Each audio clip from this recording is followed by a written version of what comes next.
welcome to iStreet. I want to show you how to make a brush in Photoshop. Why? Because it's fantastically fun, a lot easier than you think, and you can create your own wonderful brushes, decorative brushes. That's what I'm going to show you. So we're going to start by opening up a new document. I'm going to make this in pixels. I'm going to do 2500 by 2500 pixels at 300 dpi. The reason I'm doing that is because I want a very high quality document. So we're going to bring this up to the screen size. Now the thing about brushes in Photoshop, the most important thing you need to know is that you want black and white in your foreground background. Basically, you really want to create your brush, your decorative brush, with black. Photoshop will see black and all shades of black, which basically means that white, it doesn't recognize white, at least not for doing this particular thing. Okay? So we've got a document. I'm just going to show you I'm going to show it to you really quickly, and then we can do something a little more fun. Okay? So let's just draw a line. We've got opacity of 100. We've got a nice hard brush here at 100%. The flow is at 100%, and I just made a squiggle. There it is. So believe it or not, I could make that into a brush if I wanted to. So I would just go to Edit, Define Brush Preset, and then I would name it, and I would say, OK. Now I'm not actually going to save that as a brush. I'm going to Command Z, which allows me to undo one time. So let's talk about brushes for a minute. Now you've already seen how it's done, believe it or not. That is how simple it is. But let's go a little bit further. So here's my brushes that are these are all the ones that are built in. There's the mixer brushes and the regular round brushes. And then there's some other ones that Photoshop decided we would like here's this set of leaves, and it has a very particular behavior. It scatters, right? Now, why is it black? It's black because that's what's in my foreground here, right? So if I were to click on this and choose red, for example, and then use the same brush and paint, then it would come out red, right? So we're just going to delete that. We're going to fill with white. We want to work on white, okay? So that's how those brushes are. Each one has different behaviors because that's what Photoshop has decided for us. Now you can make your brush size bigger, and in some cases you can even change the hardness, but not for these brushes. This is also another scatter brush. It's really pretty though, isn't it? And in a more advanced tutorial I would tell you about this, but how you can actually designate the colors that you might want your brush to be, and the scattering and other variety of things, but I'm just going to tell you some really simple stuff today.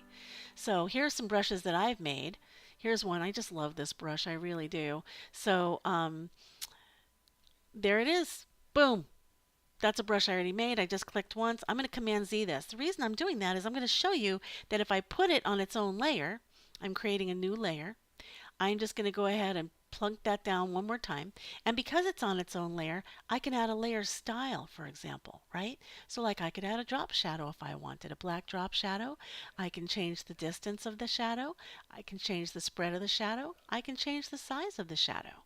I can even change the color of the shadow. So let's go ahead and pick blue and OK. I can use any layer style. As you saw, there were a whole lot of them. But let's talk about how you might make a brush like this. All right, so I'm going to go ahead and we're just going to delete that layer. And I want to remind you that Photoshop only sees black and white or any shades of black, right? So to get to the default black and white in the foreground background, we're just going to hit the D key. It gives us an immediate default of black and white. And I'm also going to go ahead and get back to a very simple circle here, okay? So I'm just going to go ahead and just put down a circle. We're going to make a target. Oh, but you remember that on this layer I actually put that effect on the drop shadow. So I'm going to go ahead and take that off. And we're going to take that effect off. Let's just uncheck it in general. Okay, I've turned it off, so there you go. Okay, so now I'm going to toggle from the black to the white by using the X key, and I can make it smaller using the left bracket key. We're just going to make a target, right? So I just put a white center in the middle, and now I'm going to toggle it by hitting the X key, making it smaller again, and I'm going to put another black circle in there, and then we're going to make this smaller again. We're going to toggle it with the X key, and we've just put a white dot right in the middle. So just so you can kind of see the difference between these two things, let's go ahead and click on the foreground color and give ourselves a gray and see what happens when we actually make this brush. Now I'm going to go ahead and just put some nice little gray dots across here so you can get the notion of it. And now remember how easy I told you it was before? Edit, Define Brush Preset. I'm going to call it Charr. I always like to name my brushes with my name in there because that way I know this is one that I made, because it's sometimes I might give a brush away, or I might even sell brushes. Sometimes I do. So we're just going to call it a Target sample and say OK. And now you see I have a brush. All right, so I'm going to go ahead and change this color to, let's say, a nice blue. I'm going to turn this off. We've got this background layer. I'm going to get on the background layer. And now that we've got that brush, and you see where it lands, when you click here where the brush is, right at the bottom, it's always the very last thing that comes into the bottom of your brush palette. Okay, so I'm just going to go click, and there it is. That was the brush that I just made. Now you'll notice that the strong, powerful blue is blue. The white, there's nothing. And then that gray tone that I used gave me this essentially a different opacity of color, right? In fact, let's go ahead and put another layer on top of that. We're just going to fill it with white. Let's get white in the foreground here and just do a quick little fill with white there. Good. And now I'm going to go ahead and put that right on the white again. Actually, do we want to fill it with white? No. You know what? Let's take it out. Let's take that out. So now you see we have you can see on the right hand side in the layers, we actually have a transparent layer. So whatever I put on, you'll see through to the bottom. So let's go ahead and pick our brush tool and put that target down one more time in blue or another color. Actually, let's cancel out of that. I did it with white, but I really want it with a color so I can show you. Let's do it with black because I think that'll be the most obvious. There. So you see that it's a gray, right? Very cool. And again, we could add layer styles to it. We did the drop shadow. I've showed you that already. But what if we did a stroke? What if we wanted to put a yellow stroke on here?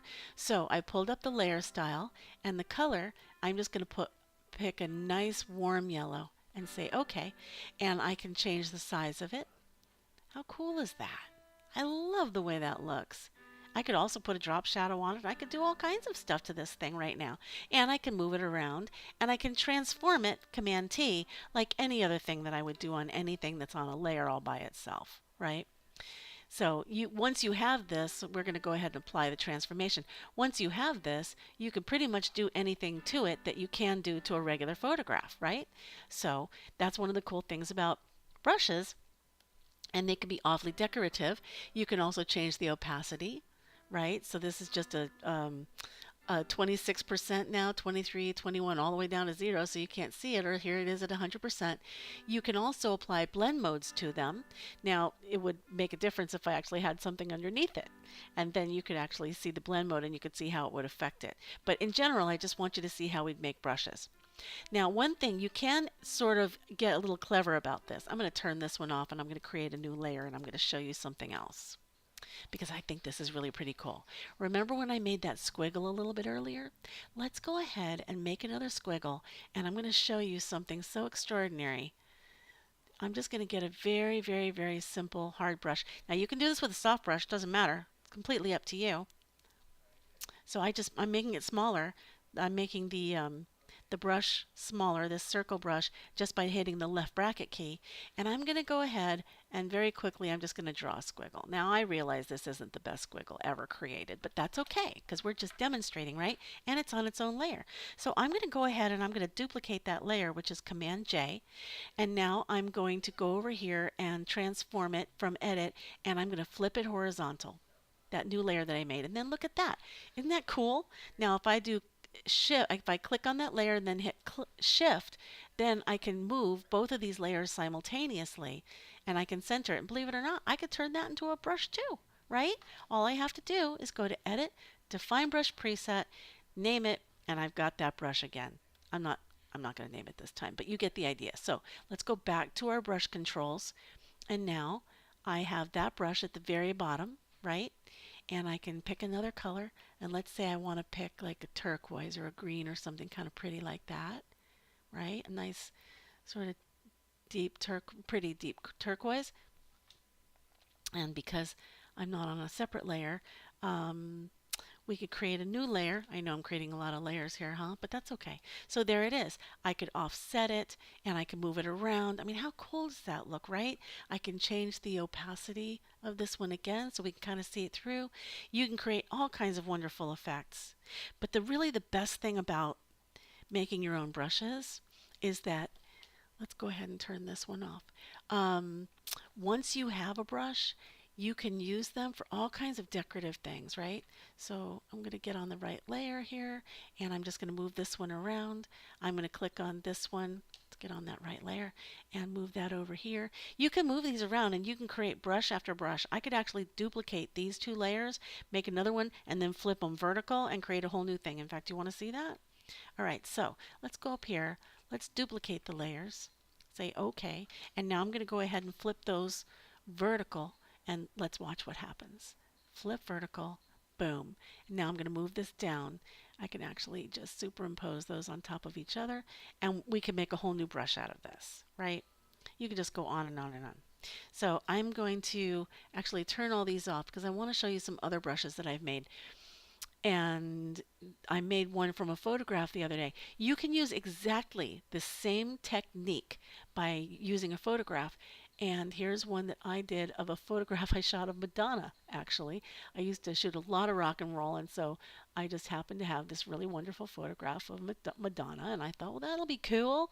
I'm going to go ahead and turn that into a brush. The point is that you can do it. You'd probably pick something, that you really needed. And there she is. Look, I just did her in turquoise, right? Okay. Now, I won't be showing you all of this, but here's an idea that you could have. If you go into your brush controls, you can actually change the spacing. And I could do a little, I'm going to make it smaller. I could actually do a whole border of Madonnas. Oh my gosh, it's so much fun. Da da da da. Look at that. Look at that. I could go all the way across. I could go from here to here, click, and then hold down the shift key and click again. It'll draw you a straight line of Madonnas. Pretty funny, huh? All right, so let's get rid of that one. And let's see what else I've got in here I can show you. So here's one. Here's something that you can do, which is a really cool thing to do. This is my signature, right? And I'm controlling it just like any other brush with the up and down bracket controls, right? So left and right to make it bigger or smaller. So if I'm working on an image or I have a letter, a document that I need to sign, I could just literally like click, boom, there it is.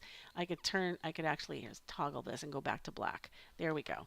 There's my signature. What I did was I just literally like signed a white piece of paper, photographed it, in this case with my cell phone, opened it up in Photoshop, made it look really good, gave it nice sharp contrast, and then just did define brush preset like I always do. And that's how I made a brush out of my own signature. So you can do that. Here's an eye. Oh yeah, eye for Eye Street. Hello. Okay, good. So let's go ahead and put that down in black, right? You can see I used gray inside of it. And then, like with anything else, I can give it layer style. I can do any one of these things. Let's see. Let's do an outer glow and see how that looks. And let's pick a color. Let's pick something kind of pretty. Green, blue. Clearly I'm drawn to the blues today. So let's go ahead and bring this back up to normal. And you can see that we can put in a glow because that's what we've done. It's a little bit too big there, right? Yeah. So anyway, you can make this smaller, which I'm doing right now. I'm on the same layer. It's moving just a little bit on the slow side, probably because I got so much open up going on. And actually, it ends up being kind of a big file. So here's that eyeball. I'm holding down the shift key and I'm going to make a straight line of eyes, right? But remember, you can alter the spacing, right? Right from your brush control. So let's do that down at the bottom here. Boom. That's a really, really cool way to make a border. I mean, isn't that fun? I'm being kind of loose with it right now, but you get the idea, right? So that's how simple it is to make a brush. There's a lot more to it. There could be a lot more to it. If you're interested in learning more, then get in touch with me. And I'm, teaching Photoshop stuff all the time. I'd love to teach you more. This is one of my most favorite things to do. I could create brushes all day long, decorative brushes of all kinds. I'll show you just a few more. Here's one I made out of a clock. This is really gorgeous too. I'm always collecting images that I find places, and this is one. In fact, let's do this kind of a goldish color because it's just kind of cool. It looks really old. Look at that. How neat is that, right? So we still have that layer style on that. We're gonna turn that off. Let's just turn it off. Turn the little eyeball off. There you go. So that's a clock that I photographed and I turned it into a brush. And believe me, I've used stuff like this on a very regular basis. So we're just going to Command A and then I'm going to delete that out of there. Let's show you just a few more. I think that you may actually have a pretty good idea on how to do this just from the few simple things that I've showed you. And this is a drawing that I did literally. In fact, here's a little clue about something like this. Let me get just back to a regular thing. Just so you know, and I'm going to use the marquee tool to show you this, all you really have to do is if you're going to do something that's a foursome like this, you really only have to do just one corner. Because once you've got one corner, you can duplicate the layer, you can flip it horizontal or vertical. You can duplicate layers and flip them horizontal and vertical and make as many like kaleidoscope images as you want. And these things are so beautiful. They make great borders. You can put masks on them. You can do all kinds of fun and wonderful things. In fact, you can do anything to this that you might do to a regular photograph, right? So you can create selections. You can alter the color. In fact, I'm just going to do a quickie color change here. So I just did Command B for color balance, and I'm just changing the color to like a red, sort of a warm red, and say OK. And there it is. We could put a drop shadow on this again if we wanted to. We could put it on top of something else and change the opacity and change the blend mode. In fact, we could turn one of these on and see what it'll do. I'd really like to see how you to see how a blend mode works with this. I'm going to select auto select over here because it makes it easier for me to move things around. So we're going to get this centered so it looks good. And then we're auto selecting this other one and we're getting it just sort of centered so it looks good. And now I'm going to go ahead and put a blend mode. Like, let's see what overlay looks like. You see these various color changes in here? That's because of the overlay blend mode. We could try something different like linear light. I mean, just going through them and seeing what they'll do. Difference and exclusion, they're usually pretty wacky, but they could be super fun too. So you can see how it affects. Let's see what vivid light looks like. Oh, we got a little Christmas thing going on here.